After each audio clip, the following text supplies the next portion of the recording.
សួរអ្នកគ្រូក៏ដូចជាជំរាបសួរលោកអ្នកទាំងអស់គ្នាថ្ងៃនេះពួកខ្ញុំមកពីក្រុម5ដែលនឹងបកស្រាយអត្ថបទដែលនិយាយអំពីមេរៀនទី5ទេយាស័ព្ទហើយត្រង់ចំណុចទី4ចាប់ពីចំណុចទី4តពួកខ្ញុំនឹងធ្វើការបកស្រាយអំពីប្រធានបទហ្នឹងហើយនឹងខ្ញុំឈ្មោះជឿនរ៉ូសាលេខរៀនទី18ជំរាបសួរអ្នកគ្រូនាងខ្ញុំឈ្មោះខឿនលីសដែលរៀនទី1ជំរាបសួរអ្នកគ្រូខ្ញុំឈ្មោះស្មាទីណាដែលរៀនទី21ជំរាបសួរអ្នកគ្រូខ្ញុំឈ្មោះផៃឡៃរៀនទី38ជំរាបសួរអ្នកគ្រូខ្ញុំឈ្មោះម៉ាន់ធូដែលរៀន28ឥឡូវចូលដល់ចំណុចនេះខ្ញុំមិនត្រូវបកស្រាយក្នុងមេរៀនទី5នេះផងដែរគឺចំណុចទី4ដែលមានចំណងជើងថាមុខងាររបស់កិរិយាហើយមុខងាររបស់កិរិយានេះផងដែរគឺមានអ្នកប្រាជ្ញជាច្រើនរកដែលរកបានឲ្យនិយមន័យទៅលើរបស់មុខងាររបស់កិរិយានេះឯងហើយចំពោះសភាវកិច្ចរបស់លោកឆៃថុកសភាវកិច្ចរបស់លោកសភាវកិច្ចទំនើបរបស់លោកពងសុខេនិងលោកអភិបលគឺគាត់បានឲ្យនិយមន័យទៅលើមុខងាររបស់កិរិយាហ្នឹងគឺមានតែ3ទេគឺមានមុខងារជាគុណនាមចំណងភ្នាក់និងគុណកិរិយាក៏ប៉ុន្តែបើយោងទៅតាមសភាវកិច្ចរបស់ក្រសួងអប់រំនៅក្នុងឆ្នាំ1983វិញគឺលោកបាននិយាយថាមុខងារជាកិរិយានៅក្នុងរបស់ហ្នឹងគឺអាច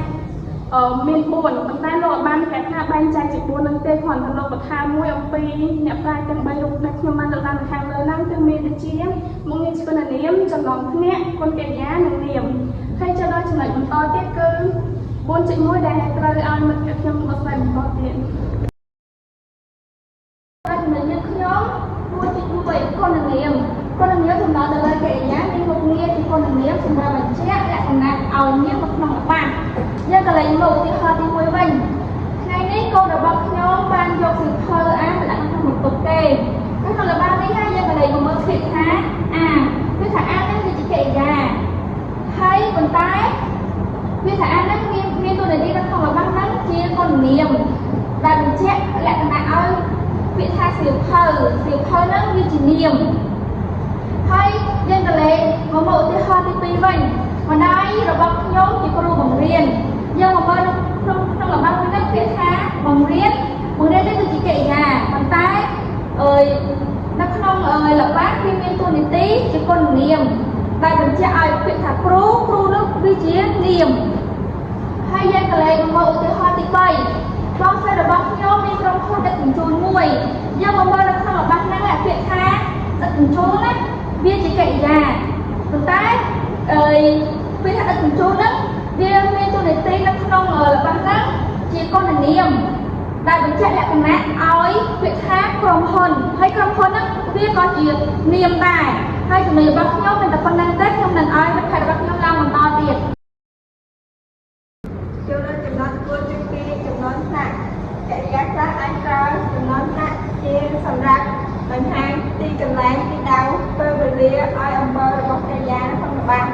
ឧទាហរណ៍ទី1កូនខ្ញុំទៅរៀននៅម៉ោង7ព្រឹកនៅនេះគឺជាចំណុចថ្នាក់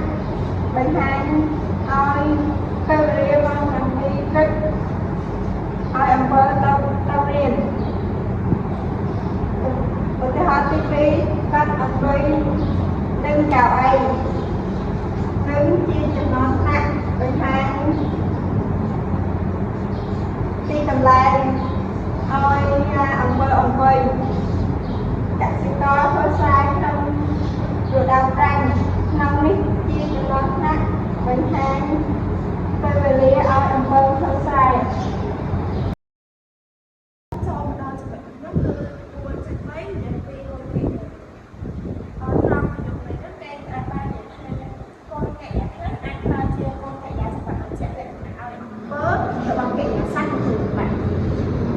កុំកិរិយាហ្នឹងវាគឺសម្រាប់បញ្ជាក់លក្ខណៈឲ្យអំពើរបស់កិរិយានៅក្នុងល្បះចុះបើសិនជាការតែច្បាស់ទៀតយើងក៏លេខទៅក្នុងឧទាហរណ៍ទី1គេនិយាយថាពងខ្ញុំចូលច្រឡំលើប្រព័ន្ធអង្គគាត់អញ្ចឹងពាក្យថាច្រឡំវាគឺជាកិរិយាសព្ទបញ្ជាក់ឲ្យយល់បញ្ជាក់ឲ្យយល់វាយល់នឹងវាគឺជាកិរិយាសព្ទដូចគ្នាអញ្ចឹងក្នុងល្បះទៅពាក្យថាច្រឡំវាគឺជាកិរិយាមានពពាជាគុណកិរិយាចូលមកការឧទាហរណ៍ទី2ខ្ញុំអាចរៀនភាសាអង់គ្លេសចាស់លោកតែខ្ញុំខិតខំរៀនជារៀងរាល់ថ្ងៃចាំពាក្យថាចាស់វាគឺជាកិរិយាសព្ទដែលបញ្ជាក់ឲ្យរៀនជាកិរិយាដូចគ្នាអញ្ចឹងយើងអាចនិយាយបានពាក្យថាចាស់វាគឺជាកិរិយា យដែលជាឧបករណ៍ចុងក្រោយគេនិយាយថាប្រជាជនខ្មែររត់ភាពឆ្លួយបានសារសង្គ្រាមចាំពាក្យថាភាពពាក្យថាភាពវាគឺជាកិរិយាសព្ទបញ្ជាក់ទៅឲ្យវត្តជាកិរិយាសព្ទដូចគ្នាចាំយើងអាចទាញពាក្យថាភាពវាគឺជាកិរិយាសព្ទដែលពីមកវាជាគុណកិរិយាដល់ដល់ថ្ងៃបន្ទាប់4.4នាមដែលពុកមានរបស់កិរិយាហ្នឹងតើតើនឹង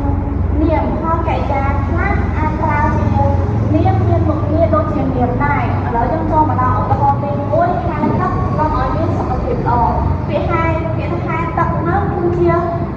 កិរិយាដែលដើរតួនាទីជានាមនៅក្នុងរបាំហ្នឹងផងចំណែកឧទាហរណ៍ទី2វិញលេងល្បែងនាំឲ្យមានទ្រព្យសម្បត្តិពាក្យលេងល្បែងហ្នឹងគឺជាកិរិយាដែលគេដើរតួនាទីជានាមនៅក្នុងរបាំជាទូទៅកិរិយាដែលស្ថិតនៅតាមរបាំហ្នឹងវានឹងដើរតួជាអ្នកធ្វើសកម្មភាពឬក៏ជាប្រធានបទនៅក្នុងរបាំវាកំពុងបំពេញមុខងារជានាមឥឡូវយើងមកមើលចម្រាំវិញ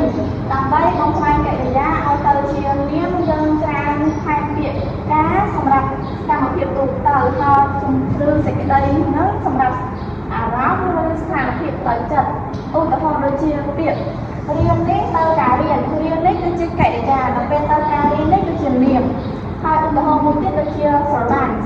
ទៅជាសេចក្តីស្រឡាញ់ហ្នឹងទៅគឺជាកិរិយាដល់ពេលទៅសេចក្តីស្រឡាញ់ហ្នឹងគឺជានាមសម្រាប់ចំណុចនោះមានតែប៉ុណ្្នឹងទេសូមជួបដល់ឥឡូវនេះគឺក្រុមយើងខ្ញុំគឺក្រុមទី5គឺត្រូវបានបោះស្រាយបញ្ចប់ហើយនៅក្នុងចំណុចទី4រហូតដល់ 4.4 ហើយជាចុងក្រោយនេះខ្ញុំសូមអរគុណដល់អ្នកគ្រូនិងមិត្តរួមថ្នាក់ទាំងអស់គ្នាដែលបានចំណាយពេលវេលាសម្រាប់ស្ដាប់ដោយយកចិត្តទុកដាក់អរគុណជម្រាបលា